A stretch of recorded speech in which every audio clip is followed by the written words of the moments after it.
우리 그리스도인들이 많이 사용하는 단어 중에 섬김이라는 단어가 있습니다.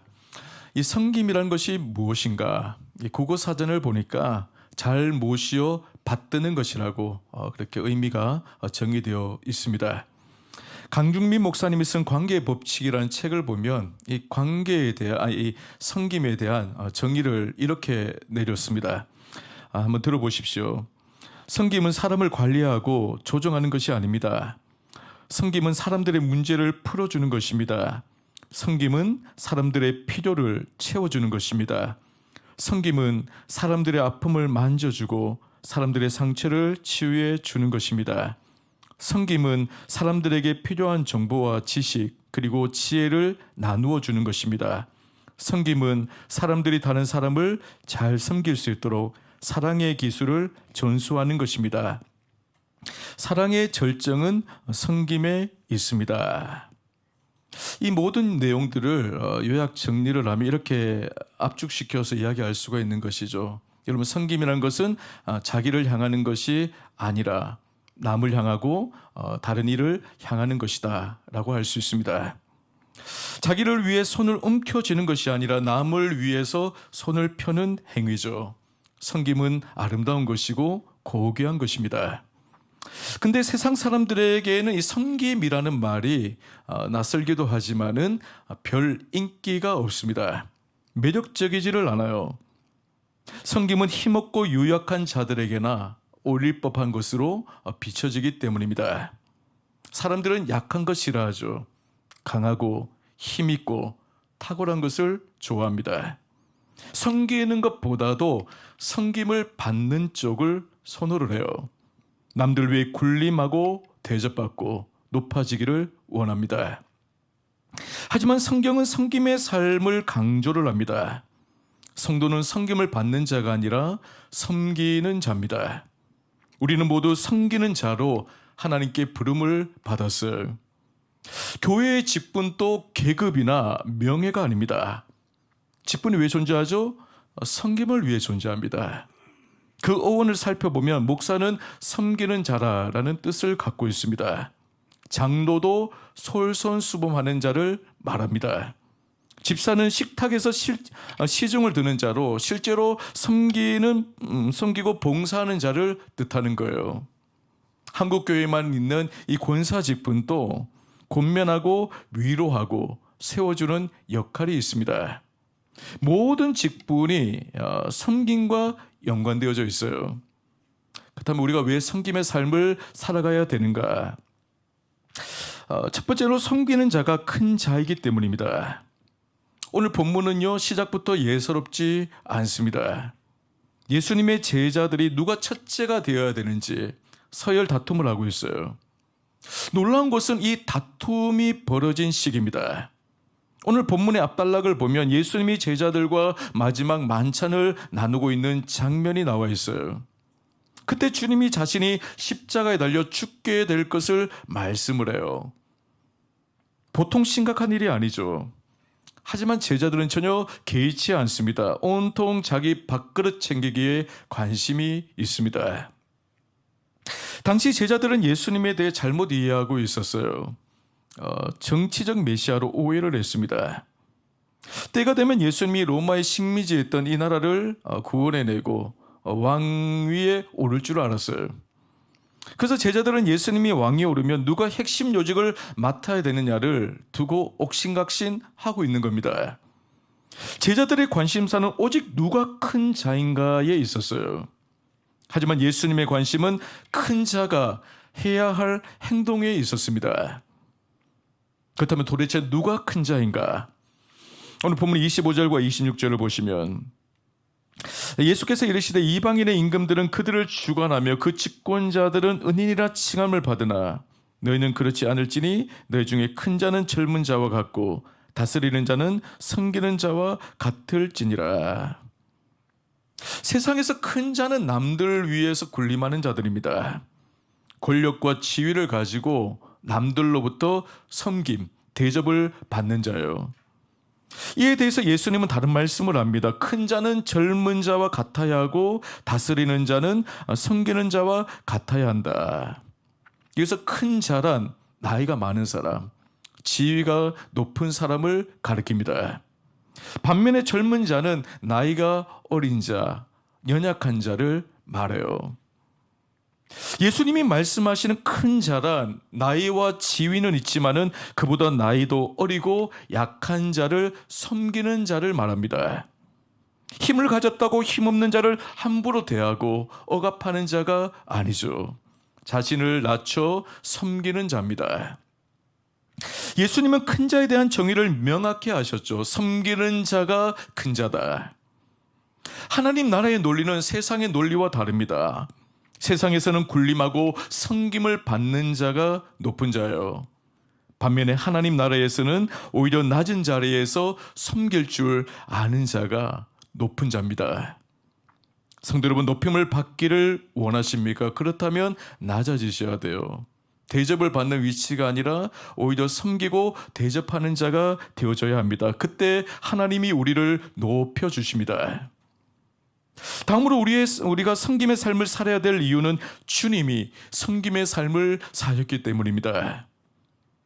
오늘 읽은 본문에서 특별히 주목해야 될 구절이 있습니다. 27절에 앉아서 먹는 자가 크냐, 섬기는 자가 크냐, 앉아서 먹는 자가 아니냐. 그러나 나는 섬기는 자로 너희 중에 있노라. 보통 주인은 앉아서 먹고 종은 시중을 들죠. 종은 섬기는 자고 주인은 섬김을 받는 자입니다. 근데 예수님이 놀라운 말씀을 하시죠. 나는 섬기는 자로 너희 중에 있다. 예수님이 자신을 종에 빗대어 말씀합니다. 말씀만 하신 것이 아니라 실제로 종의 삶을 살아가셨어요. 요한복음 13장을 보면 예수님이 제자들과 초의 만찬을 나누는 장면이 기록되어 있습니다. 당시 손님이 집에 오면요, 종들이 대야에 물을 담아서 손님의 더러워진 발을 씻어주는 풍습이 있었어요. 근데 제자들이 모인 집에는 마침 종이 없었습니다. 누군가가 나서서 발을 씻어줘야 될 상황입니다. 하지만 제자들이요, 서로 눈치만 보고 있어요. 수제자였던 베드로도 이 일에 적극적으로 나서지 않습니다. 도마는 분명 누가 이 일을 해야 할 것인가를 생각하고 있었을 것입니다. 수에 능했던 빌립은 발을 씻는데 얼만큼의 물이 필요한가를 계산하고 있었을 거예요. 제자들은 각자 자기 자리에 앉아서 침묵만 지키고 있을 뿐입니다. 그때였습니다. 갑자기 예수님이 자리에서 벌떡 일어나셨어요. 그리고 겉옷을 벗어서 옆에 둔 채로 수건을 허리에 동이셨습니다. 그 후에 대야에 물을 담고는 제자들 한 사람 한 사람의 발을 씻어주기 시작하셨어요. 주님이 종이 되신 것입니다. 순간 이 제자들이 크게 당혹해했을 거예요. 부끄러움과 동시에 큰 충격을 받았을 것입니다. 주님이 보여주신 그 행동은요, 주님이 왜 이 땅에 오게 되셨는가를 보여주는 것입니다. 마가복음 10장 44절을 보면 인자가 온 것은 섬김을 받으려 함이 아니라 도리어 섬기려 하고 자기 목숨을 많은 사람의 대속물로 주려 함이니라. 예수님이 이 땅에 오신 것은 대접을 받기 위해 온 것이 아니고 섬김을 받으러 온 것이 아니라고 했어요. 도리어 섬기려 하고 자기 생명까지도 아낌없이 내어주시기 위해서 오셨습니다. 한마디로 종으로 오신 거예요. 종은 자기 중심적이지 않죠. 자신이 대우받고 섬김을 받으려 하지 않습니다. 다른 이들을 위하여서 기꺼이 희생하고 헌신을 합니다. 주님을 보십시오. 종으로서 언제나 남을 섬기는 삶을 살아가셨어요. 오병이어의 사건에서 보듯이 먹을 것 없어 굶주린 자들에게 먹을 것을 제공해 주셨습니다. 병으로 고통받는 수많은 자들을 치유하셨어요. 창녀와 세리와 같은 소외받는 자들을 위로하시고 그들의 친구가 되어 주셨습니다. 이처럼 주님은 항상 섬기는 위치, 섬기는 자리에 머무르셨어요. 여러분, 예수님이 누구세요? 만유의 주가 되시는 분이십니다. 지극히 높으신 하나님의 아들이십니다.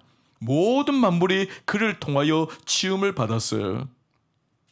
로마서 9장 5절 하반부를 보시면 그는 만물 위에 계셔서 세세의 찬양을 받으실 하나님이시니라 라고 했습니다. 찬양과 영광을 받기에 합당하신 주님이, 예수님이 왜 종된 삶을 사셨을까요? 바로 우리를 향한 사랑 때문이었습니다. 주님의 사랑은 놀랍고 여러분 지극한 사랑입니다. 아낌없이 주는 사랑입니다. 생명까지도 내어주신 사랑입니다. 그 사랑으로 주님은 우리를 기꺼이 섬겨주셨어요. 우리 신앙의 모델이요, 여러분 목표이신 예수님이 종으로 사셨다면 그를 따르는 제자인 우리도 마땅히 종으로 살아가야 하는 것입니다. 대접받으려는 삶이 아니라 도리어 남을 대접하고 섬기는 삶을 살아가야 마땅한 것입니다. 세 번째로 우리가 섬김의 삶을 살아야 할 이유는 섬기는 삶에 참된 기쁨과 축복이 있기 때문이에요. 오늘날 우리는 이전과는 비교할 수 없는 너무나도 풍족하고 풍요로운 시대를 살아가고 있습니다. 근데 놀라운 거는 뭐냐 하면 이와는 다르게 행복 지수는 자꾸 떨어지고 있어요. 많이 가졌음에도 불구하고 만족할 줄 모릅니다. 여러 이유가 있겠지만 근본적으로 우리가 하나님의 부르신 목적대로 살지 않기 때문이에요. 우리는 섬김의 삶을 위해 부름을 받았는데 오직 자신만을 위하여 살아가니까 인생이 불행한 것입니다. 빌립보서 2장 4절을 보시면 각각 자기 일을 돌볼 뿐더러 또한 각각 다른 사람들의 일을 돌보아 나의 기쁨을 충만하게 하라라고 했습니다. 여러분, 우리가 기쁨 충만한 삶을 살기 위해서는 자기 일만 돌보면 안 된다고 했어요. 다른 사람의 일에도 관심을 기울여야 하는 것입니다. 즉 이타적인 삶을 살 때에 기쁨이 찾아오는 것입니다. 참된 기쁨은 자기 행복을 추구하는 데서 오는 것이 아닙니다. 여러분, 물론 자기 행복을 추구하다 보면요, 일시적인 기쁨은 주어질지 모르지만은 나중에 보면 허무와 공허함이 몰려옵니다. 진정한 기쁨은 섬김의 삶에서 오는 거예요. 섬김으로 다른 이를 행복하게 할 때 내가 행복해집니다. 이것이 하나님의 법칙이에요. 하나님이 우리를 그렇게 만들어 놓으셨습니다. 근데 섬기는 일이 쉽지는 않습니다. 우리가 남을 제대로 섬기지 못하는 것은 내 안에 있는 이기심 때문이에요. 이기심은 자기의, 자기 사랑, 자기 만족을 추구하는 죄의 본성입니다. 이기심에 사로잡혀 살면 인생이 불행해집니다. 거기에는 만족이 없어요. 참된 기쁨이 없습니다. 오늘 이상하게도 이 시대는 풍족해졌는데 갈수록 정신질환자들이 많아지고 있어요. 제가 얘기했지만은 지금 병원 중에 제일 잘 되는 병원이 어디냐 하면 정신과 병원. 사람이 매우 터집니다, 가면. 거기는 여러 이유가 있겠지만 왜 그런가? 이 사회가 너무 개인주의화 되어져서 그래요. 모든 관심이 너무 자기에게 집중되어져 있기 때문입니다. 여러분, 자기만 바라보고 살면 마음과 정신이 병들게 되어져요. 자기 연민에 빠지게 되고 신경쇠약증에 걸리게 됩니다. 오늘날 많은 이 우울증이란 것도 왜 그렇게 많이 발생하느냐? 너무 자신에게만 과도하게 집중해서 그렇습니다. 우리가 이런 것에서 자유하고 치유받으려면요, 제일 좋은 게 뭐냐? 섬기는 거예요. 나에 대한 포커스에서 다른 이에게로 포커스가 옮겨가야 되는 것이죠. 섬김을 받는 쪽이 아니라 섬기는 쪽으로 가셔야 합니다. 남을 섬기다 보면 기쁨이 찾아오고요, 내 마음의 치유와 회복이 일어나게 되어집니다. 섬김은 내 안의 원망, 불평을 몰아내고 감사의 삶을 살게 만듭니다. 잃어버렸던 삶의 의미를 되찾게 만들어주는 것이 바로 섬김이에요. 섬김은 기쁨만이 아니라 또한 우리 삶의 축복을 가져다 줍니다. 섬김의 삶을 살아가는 사람들을 보시면요, 공통적으로 하시는 말씀들이 있어요. 저는 그냥 이렇게 별거 아닌 것으로 섬겼는데 그것이 저에게 큰 축복이 되었습니다. 작년에 몽골 단기 선교를 다녀왔는데요. 선교를 떠나기 몇 달 전부터 이제 아이들을 위한 선교 캠프를 준비했어요. 근데 이 팀원들이 얼마나 열심으로 준비하는지 모릅니다. 뭐 찬양도 준비해야 되고 율동도 준비해야 체육대회 또 뭐 간식 준비할 게 너무나도 많아요. 몇 달 전부터 계속 매주마다 모여가지고 그렇게 수고를 하는데 한 사람도 불평하는 사람이 없고 너무 기쁨으로 준비를 했어요. 그리고 현지에 가서 이제 선교 캠프를 열었습니다. 아이들이 많이 왔어요. 근데 그때 여름이라서 날씨가 굉장했습니다. 굉장히 무더웠어요. 그런데도 불구하고 전부 다 환한 미소로 그 아이들과 같이 어울리고 또 이렇게 섬기고 또 준비한 것들 나누어 주고 하루 종일 정말 고생이 많았거든요. 근데 나중에 저녁에 내가 피드백을 들어보니까 다 공통된 게 있어요. 우리가 아이들을 위해서 고생했지만은 너무나도 행복했다는 거예요. 섬기면서 은혜를 많이 받았다는, 너무 행복해서 다음에도 꼭 오자고 또 섬기고 싶다고 그런 말씀들을 하셨어요. 여러분, 섬김의 기쁨이 무엇인가를 제대로 경험한 거예요. 우리가 조금만 자세를 낮추고 주위를 둘러보면요, 섬겨야 될 곳이 수두룩합니다. 우리 교회만 보더라도 섬겨야 될 자리가 넘쳐나요. 주일학교 교사로, 새가족 부로, 주차 봉사로, 찬양팀으로, 화요전도회 중보 기도회 팀으로 얼마든지 섬겨야 될 자리는 차고 넘칩니다. 제가 지금까지 몇 교회를 사역해 보니까 교회 규모와는 상관이 없이 섬겨야 할 자리에 비해서 섬김의 일꾼들이 다 부족해요. 희한해요. 사람들은 많은데. 그러다 보니까 대부분이 두세 사람, 정말 열심히 있는 분들이 막 4-5가지를 하고 있어요. 4-5가지. 제 개인적인 바람은요, 우리 가야제일교회가 한 번도 이 섬김의 자리에서 예외가 되는 분이 없었으면 좋겠어요. 우리 모두가 1인 1사역을 해서 그 사역의 부담감도 같이 덜고 정말 또 그 사역을 통하여서 우리 각자의 또 마음 가운데, 삶 가운데 기쁨이 충만한 은혜가 넘쳤으면 좋겠습니다. 여러분, 섬김의 자리는요, 축복의 자리입니다. 우리가 교회를 섬기고 남을 섬길 때 하나님이 우리 인생을 축복해 주시는 거예요. 황금률로 잘 알려진 마태복음 7장 12절을 보면 이런 말씀이 있습니다. 그러므로 무엇이든지 남에게 대접을 받고자 하는 대로 너희도 남을 대접하라. 이것이 율법이요 선지자니라. 여기에 황금보다 더 귀한 진리가 담겨져 있어요. 이 한 구절만 우리 삶에 잘 적용해도요, 우리 인생에 꽃을 피우게 됩니다. 남에게 대접받고자 하는 대로 남을 한번 대접해 보십시오.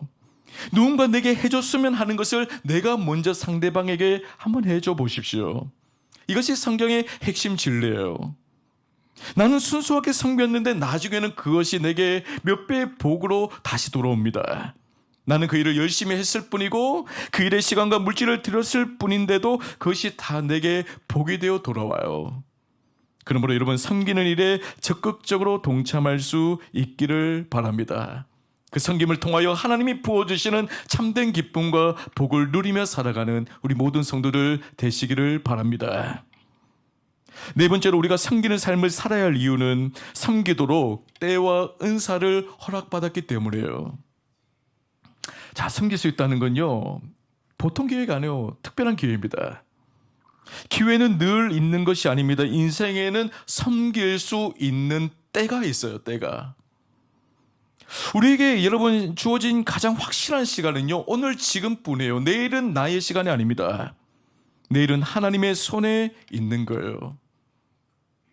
내일 아침에 내가 눈을 뜬다, 이 보장된 게 아닙니다. 보장된 게 아니에요. 그래서 오늘 주어진 시간에 최선을 다해야 되는 것이죠. 오늘 나에게 기회가 왔다면 여러분 그것을 붙드셔야 합니다. 내일이라는 시간이 주어진다고 해도 내 주변 여건이 어떻게 변할지 몰라요. 어떤 분 그래요. 다음에 내가 섬기지. 기회가 되면 섬기지. 여러분, 내가 섬길 수 있는 그 환경, 건강이 그때 되면요, 허락되지 않을 수도 있어요. 무슨 일이 일어날지 모릅니다. 그러므로 나에게 주어진 시간, 내가 가지고 있는 것으로 지금 섬기셔야 돼요. 특히 은사를 따라 섬겨야 됩니다. 그리스도인이라면 누구라도 은사를 다 받았어요. 성령이 교회를 세우기 위하여서 우리 각자에게 다양한 은사를 주셨습니다. 그렇다면 내게 있는 은사를 어떻게 알 수가 있는가? 내가 좋아하고 그것으로 열매가 나타나고 다른 사람들이 잘한다고 인정해 주는 게 은사예요. 그 은사를 여러분 잘 활용을 하셔야 됩니다. 은사와 관련된 일을 하면요 힘들지 않아요. 은사대로 섬기다 보면 행복해지고 다른 사람도 행복해집니다. 은사를 따라 일하다 보면 교회 공동체가 강건해질 뿐 아니라 그 혜택을 자신도 누리게 되어져요. 찬양이나 악기의 은사가 있는 분들은 찬양팀으로 섬기십시오. 아이들을 좋아하고 가르침에 은사가 있다. 이러면 다음 세대 교사로 섬기세요. 얼굴이 밝고 사람을 좋아하는 분들이라면 새가족부로 섬기도 되고 또 주차봉사로 섬기셔도 돼요. 다른 특별한 재능은 없는데 이 기도하는 걸 좋아한다. 여러분 중보기도팀에 들어가십시오. 거기서 섬기시면 되는 거예요. 여러분 하나님이 주신 은사를 잘 활용하면 내 삶이 확장이 됩니다. 배가가 됩니다. 나의 작은 것을 통하여서 하나님은 큰 역사를 이루어 가실 것입니다. 은사는 크고 작은 것 없어요. 더 중하고 덜 중요한 게 없습니다. 그저 내게 주신 은사에 맞는 곳으로 가서 섬기면은 좋은 거예요. 오늘 여기 일꾼을 임명했지만은 여러분 나는 이 분야에 꼭 섬기고 싶다 하는 분들은 이야기를 하세요. 적극적으로 이야기를 하시고 같이 동참을 하시면 되는 거예요. 하나님은 우리가 주님의 몸된 교회를 사랑하는 마음으로 섬기기를 원하십니다. 2006년도를 앞두고 이런 많은 섬김의 손길이 필요합니다. 교회 등록하고 다니는 것으로 만족하지 마시고 섬김의 자리에 적극적으로 동참을 하십시오. 그것이 공동체의 건강성을 유지하는 비결이고 다음 세대에 물려줄 가장 중요한 유산입니다. 다음 세대에 남겨줄 가장 중요한 유산, 위대한 유산은 건강한 공동체예요.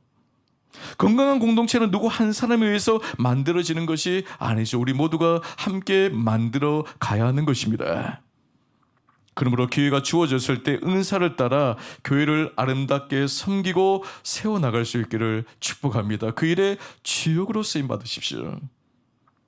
그렇다면 우리가 그리스도의 종으로서 온전한 섬김의 삶을 살아가려면 어떻게 해야 되는가? 결론적으로 말씀을 드리자면 주님을 향한 사랑으로 충만해져야 합니다. 참된 섬김은 주님을 사랑하는 마음에서부터 흘러나오는 거예요. 주님을 향한 뜨거운 사랑이 있을 때 다른 이를 사랑으로 섬길 수가 있습니다. 고린도후서 4장 5절을 보면 사도 바울이 고린도 교회 성도를 향해서 이런 고백을 합니다.